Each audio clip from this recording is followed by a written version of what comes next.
Hello viewers, welcome back to my channel. मैं हूं मुसर्रत अंजुम और आज के अपने इस वीडियो लेक्चर में मैं बहुत ही ज़्यादा इम्पॉर्टेंट टॉपिक को डिस्कस करने वाली हूं। आज मैं पढ़ाने वाली हूं journal entry. Journal entry is one of the most important topic in commerce and as well as accounting. अगर हम बात जनरल एंट्री की करें तो जनरल एंट्री अपने आप में एक बहुत ही ज़्यादा इम्पॉर्टेंट टॉपिक है पूरे कॉमर्स में, पूरे अकाउंटिंग में। अगर हमें जनरल एंट्रीज़ नहीं आएंगी, अगर हमें जनरल एंट्रीज़ में अच्छी कमांड नहीं है, तो फिर हम आगे भी अकाउंट्स जब बनाएंगे, जब हम और दूसरे चैप्टर्स पढ़ेंगे तो उसमें हम लोगों को बहुत ही ज़्यादा दिक्कत आएगी। तो इसीलिए जनरल एंट्रीज़ को बहुत ही अच्छे से पढ़ना है, क्योंकि ये बेसिक्स है। जिस तरह हमें इंग्लिश के वर्ड मीनिंग को लर्न करने के लिए उसके अल्फ़ाबेट पता होनी चाहिए, उसी तरह हमें अकाउंटिंग की पूरी अकाउंटिंग ट्रीटमेंट करने के लिए जनरल एंट्री की बहुत अच्छी नॉलेज होनी चाहिए। तो चलिए देखते हैं कि जनरल एंट्रीज है क्या। Journal entry records a business transaction in the accounting system for an organisation. किसी भी बिजनेस ऑर्गेनाइजेशन में बिजनेस की जो ट्रांजेक्शन होती है उसे रिकॉर्ड कर देना ही जनरल एंट्री होता है। जैसा कि मैंने अपनी पहले वीडियो लेक्चर में बताया था कि अकाउंटिंग में क्या होता है। अकाउंटिंग में हम लोग फिनेंशियल ट्रांजेक्शन को रिकॉर्ड करते हैं एक सिस्टमेटिक वे में।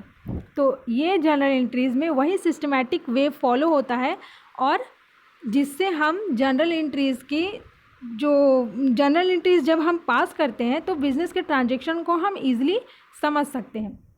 इससे पहले कि मैं आपको बता देना चाहती हूँ कि every business have two effects with their transaction. जब भी बिजनेस में जो ट्रांजेक्शन होती हैं उसके दो इफ़ेक्ट पड़ते हैं बिजनेस में। तो हमारा ये किस पे बेस्ड है, ये हमारा डबल एंट्री सिस्टम पे बेस्ड होता है। अब हम पढ़ेंगे जनरल एंट्रीज़ के कंपोनेंट्स के बारे में। जनरल एंट्रीज़ के कंपोनेंट्स जो हैं, सबसे पहला है डेट ऑफ ट्रांजेक्शन, कि ट्रांजेक्शन हुआ कब है।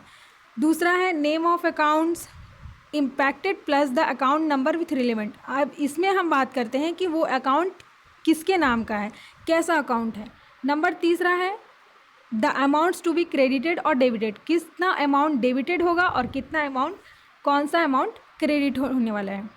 चौथा है रेफरेंस नंबर। पांचवा है डिस्क्रिप्शन। आइए इस कंपोनेंट को हम एक फॉर्मेट में देखते हैं। ये देखिए, ये है जनरल एंट्रीज़ की फॉर्मेट। तो जनरल एंट्रीज़ जब हम पास करते हैं तो वो एक प्रॉपर फॉर्मेट के अंदर पास करते हैं। तो जनरल एंट्रीज़ की फॉर्मेट में जैसा कि मैंने कंपोनेंट में बताया, तो वही कंपोनेंट कैसे दिखाया जाता है वो देखते हैं। सबसे पहले कॉलम में डेट होता है। जैसे मैंने बताया कि जो ट्रांजेक्शन का डेट होता है वो डेट लिखाया जाता है। पर्टिकुलर्स, अब इस पर्टिकुलर्स में हम अकाउंट्स का नाम लिखते हैं। दूसरा अकाउंट का नाम दोनों का लिख के उसके बाद फिर हम एलएफ देखते हैं। एलएफ का मतलब होता है लेजर फॉलियो। लेजर फॉलियो में हम किसी भी रेफरेंस नंबर को डालते हैं। और फिर चौथा है डेबिट और पांचवा है क्रेडिट। अब ये डेबिट और क्रेडिट जो है, इसको समझने के लिए सबसे पहले हमें ये समझना होगा कि अकाउंट्स कितने तरह का होता है। मेनली अकाउंट्स कितने तरह का होता है, क्योंकि कभी हमेशा ये नहीं है कि कोई अकाउंट हमेशा डेबिट होगा, कोई अकाउंट हमेशा क्रेडिट होता है।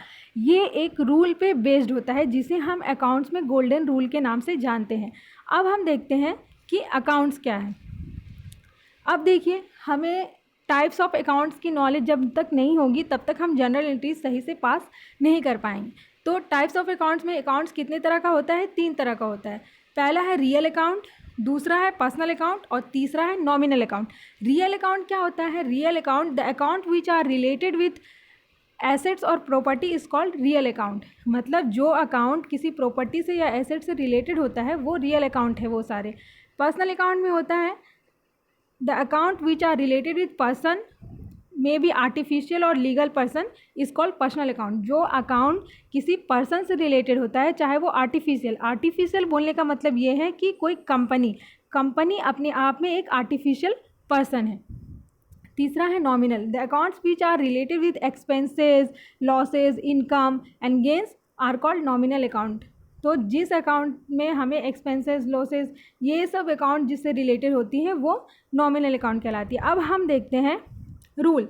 सबसे पहले हम लोगों ने समझ लिया है कि रियल अकाउंट क्या है, पर्सनल अकाउंट क्या है, नॉमिनल अकाउंट क्या है। कि रियल अकाउंट में मैं बता चुकी हूँ कि all assets account real account होगा, all parties account personal account होगा, और ऑल प्रॉफिट एंड लॉस जिसमें दिया है वो इनकम एक्सपेंसेस वो नॉमिनल अकाउंट होगा। तो सबसे पहले देखते हैं कि रियल अकाउंट में क्या रूल्स होता है। रियल अकाउंट्स में रूल होता है debit what comes in, credit what goes out. अब देखिए रियल अकाउंट के कुछ एग्जाम्पल मैं आपको बता देना चाहती हूँ कि रियल अकाउंट्स जैसे कि हम building account, machinery account, land account, ये सब हमारा रियल अकाउंट होता है। अब हम इस रियल अकाउंट में देखते हैं कि इसका रूल्स क्या है। इसका रूल्स यही है कि डेबिट व्हाट कम्स इन, जो आ रहा है बिजनेस में उसको डेबिट कीजिए, क्रेडिट व्हाट गोज़ आउट, और जो बिजनेस से जा रहा है उसे क्रेडिट कीजिए। जैसे मान लीजिए हम कोई एसेट्स परचेस करते हैं, जैसे हम बिल्डिंग परचेस कर रहे हैं तो बिल्डिंग क्या हो रहा है, बिजनेस में आ रहा है, तो बिल्डिंग को हम क्या करेंगे, डेबिट करेंगे। और ये जो अगर बिज़नेस से हम लोग कोई सेल करते हैं किसी बिल्डिंग को, मशीनरी को, तो वो जा रहा है तब वो क्रेडिट हो जाता है। ये डेबिट और क्रेडिट जो है वो सिचुएशन पे डिपेंड होता है और इस पूरे फॉर्मूला पे बेस्ड होता है। दूसरा देखते हैं पर्सनल अकाउंट। पर्सनल अकाउंट्स में क्या है, debit the receiver, credit the giver, मतलब देने वाले को क्रेडिट कर दीजिए और पाने वाले को डेबिट कर दीजिए। जैसे कि राम पेड टू मोहन, अगर राम मोहन को पैसा दे रहा है तो देने वाला कौन है, राम, तो राम क्या होगा, क्रेडिट हो जाएगा, और पाने वाला कौन है, मोहन, तो मोहन डेबिट हो जाएगा। अब लास्ट देखते हैं कि इसका क्या रूल है, debit all expenses and losses, credit all income and gains. मतलब क्या है, जितने भी आपको एक्सपेंस हो रहे हैं, लॉस हो रहे हैं, सभी को आप डेबिट कर दीजिए, और जितने भी आपको इनकम हो रही हैं, गेन हो रही हैं, सबको आप क्रेडिट कर दीजिए। इसको एक एग्जांपल से समझते हैं। जैसे कि मान लीजिए हम लोगों ने बिज़नेस में रेंट पेड किया, रेंट पेड हमारे लिए क्या है, रेंट पेड हमारे लिए एक्सपेंस है, तो रेंट अकाउंट क्या कर देंगे हम लोग, डेबिट कर देंगे। अब देखिए loss on sale of machinery. Loss on sale of machinery क्या होती है, मान लीजिए हम लोगों के पास 20,000 की मशीनरी थी, उसे हम लोगों ने 18,000 में बेच दिया है। अब क्या होगा कि हमें 2,000 का लॉस हुआ, तो वो loss on sale of machinery जो है वो डेबिट होगा। अब हम लोग देखते हैं इनकम और गेंस को क्रेडिट हम लोग कब करते हैं।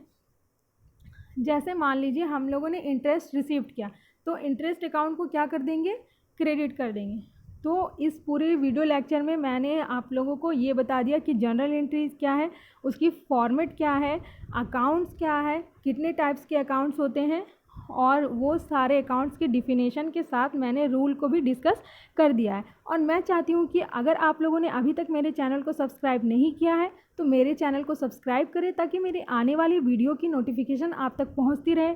और इसके नेक्स्ट वीडियो में मैं जनरल एंट्रीज़ के न्यूमेरिकल्स को डिस्कस करने वाली हूँ। और अगर हमें एक भी अगर हम ये मैं पहले ही आपको बता चुकी हूँ कि अगर हम जनरल एंट्रीज़ को अच्छे से नहीं पढ़ेंगे तो हमें बाद में अकाउंट्स में बहुत ज़्यादा प्रॉब्लम आने वाली है। तो इसीलिए मेरे ये लेक्चर को, इस जनरल एंट्रीज़ की सेगमेंट को पूरा देखें और कोई भी वीडियो मिस ना करें। Thank you.